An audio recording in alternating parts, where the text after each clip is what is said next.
If not, we are still technically inside that box, and the box is almost sealed because we are not ready to get ourselves outside that box anyway and anytime soon. Now listen, Kenya is a politically diverse society where others subscribe to the government, others align with the opposition, while the rest choose to remain neutral or undecided. And that's what we call freedom of association as provided under Article 36 of the Kenyan Constitution. Nevertheless, the system of leadership in Kenya right now is being questioned by a number of disgruntled Kenyans from all walks of life who feel like the government has let them down socially, politically, and economically, and therefore change is needed. And as we speak right now, with the recent merging of the opposition with the government, technically, Kenya has no opposition group. However, the new opposition bloc is now rebuilding up, and what is remaining on the playground is now what we call mass opposition or opposition by the people. Yes! Now, people being people and government being government, there are tools which are being used to help sway the people back into the government or sway the people at the same time against the government, depending on who uses it. So you can choose to call these sensitization tools, and you can as well choose to call it propaganda tools, depending on which side you are in or which purpose you are using the tools for. Yes! And these tools are the mode of communication like social media, radio, television, newspapers, and not forgetting vocal individuals across the country. Having said that, a number of things have been taking place in the country, both good and bad.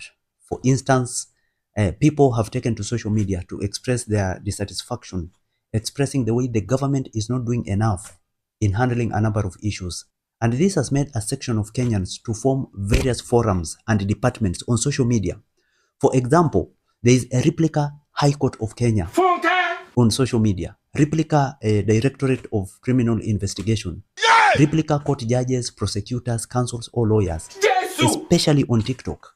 And also even someone decided to open up a private police station, but that is a story of another day. Now, for instance, this social media replica court seats invites people to attend a copycat of court sessions on social media, present cases, get a ruling, and find solutions, which is good and bad at the same time. It is good in a manner that this now helps put people to be morally checked, but also helps in community policing and so on. But at the same time, this is bad because it now makes citizens to believe that since legitimate government institutions have failed to work effectively to the expectation of the people, people have no option but rather to take matters into their own hand to solve problems, which at a time people end up causing severe destructions and damage of properties. What you should understand is that as all this is taking place in the country, the government, on the other hand, is not asleep.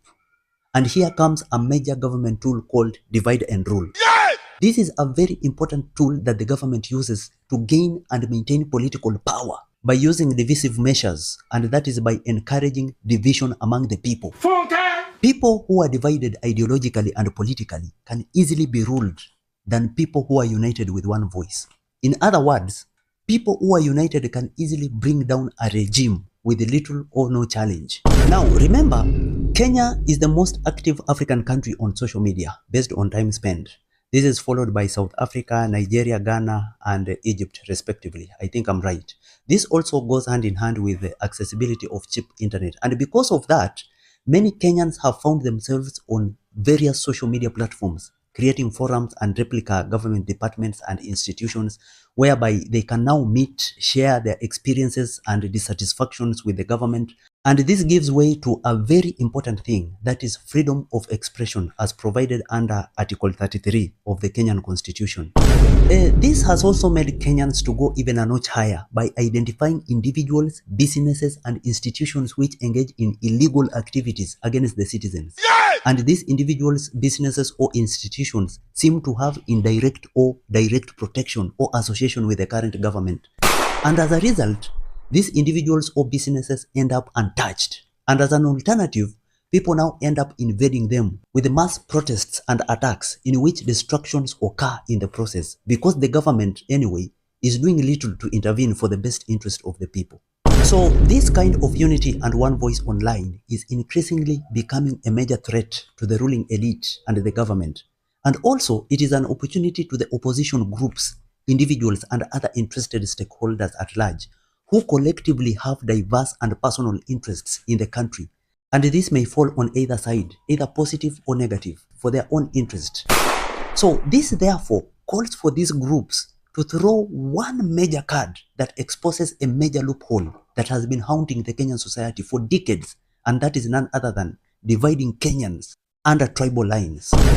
Now, Kenya is known to be one of the most tribal countries in the world, where people are usually politically affiliated under tribal lines, with their tribal kingpins holding strategic leadership positions. However, the Gen Zs is the only generation in Kenya which is trying hard to break and abolish this tribal identity and syndrome out of Kenya. The Gen Zs, together with the millennials, have now become a formidable force on social media, putting pressure and calling out the government and any other unfathomable individual or group to do things the right way for the best interest of Kenyans.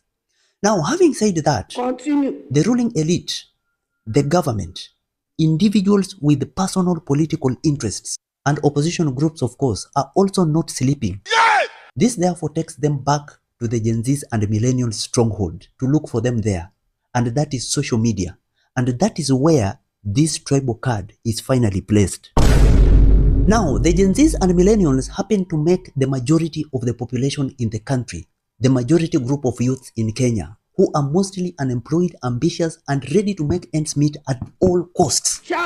So this is also a group of people who happen to be extremely vocal and very strong on social media, both in Kenya and across the world. So any views, opinion, and demands or call for action communication done by them through social media happen to be of great impact towards how Kenya is running or how the country should be run. But remember, there still remains a small vacuum that is a major weakness in Kenyan society, and that is tribalism. This now brings us back again to the ruling elite, government, individuals with personal political interest, and opposition groups, some of whom now selfishly start funding some of these admins and hosts who own these powerful social media groups, which is being run by millennials and Gen Zs, of course, so that they can come up with the topics that can build a road bridge of tribal sentiments aimed at dividing Kenyans for selfish motives. Now, that is why you can suddenly witness some of the social media platforms cropping up, speaking vernacular, and identifying themselves on tribal lines, claiming that they are being victimized in some spheres of life in favor of other tribes. And at the same time, you find that they are calling themselves to have unity to boost their own interests. And as a result, you can suddenly hear some slogans coming up like Gamer for Gamer, Fire on the Lake, Fire on the Mountain, and so on. These slogans are good and bad in the same measure, depending on how you want to use it. This has now resulted into social media wars, that is one tribe against the other, one social media group against the other, and a group of people under specific affiliations is ideologically disagreeing with the other, and so on. Now, to the Kenyan government, this is good for business because it is an excellent diversionary tool. The more people get divided and fighting on social media, the more the government is at peace. Because this keeps people who happen to be the majority concentrate on various social media wars and forget keeping the government at check against the real issues that is affecting a common man on ground. And before you know it, the Kenyan society is split, while the ruling elite, individuals with political interests and political groups remain strong than ever before at the expense of a common man. Now, the Gen Zs happen to be one extraordinary generation that Kenya has ever had. Though this is a generation that has technically never experienced the real tribal wars in the country, because during the 2007 post-election violence in Kenya, this group of people was barely below 7 to 8 years, and they were not really in a position to understand how painful it was to experience such clashes on the ground. So because they were barely innocent kids by then. This is also a generation which was not yet born when the 1994 Rwanda genocide took place. But one amazing thing with this generation is that they don't know tribe. They don't know political affiliations. They are one. Though some of them lost their older millennial brothers and houses burnt during the post-election violence because they were young and they saw it. And therefore, this makes them to have a clue on how bad tribalism can get. And therefore, this falls back to millennials and Gen Zs who influence these big social media platforms, mine included, to be aware of the negative outcome of tribal sentiments. Remember, The 1994 Rwandan genocide, in which almost 1 million people perished and 2 million people fled the country, was sparked by a single mere radio communication inciting one community against the other. The Kenya's 2007 post-election violence that many people ended up perishing and displaced started from a single mere argument in the market by one woman with the tribal sentiment against the other, and the result was Kenya burning up. Therefore, much as we Kenyans enjoy freedom of expression under Article 33 of the Kenyan Constitution, we should mind about its limitations that should be avoided at all costs, and that is things like incitement to violence, propaganda for war, hate speech, advocacy for hate like ethnic incitement, vilification of others or incitement to cause harm, discrimination based on grounds, and so on. This man! So, as Kenyans, we should stop being emotional, stop being swayed socially, politically, and economically on tribal grounds, and stand as one with unity, identifying ourselves as Kenyans, and with that, change shall come as a block without which history shall keep repeating itself, and the so-called poor governance and its systems shall be here to stay. Jesus! So pull up your socks. The ball is on the ground.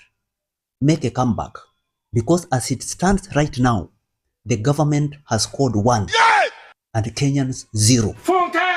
It's up to you to understand these words the way you want. Think outside the box. Subscribe to my YouTube channel and leave me alone.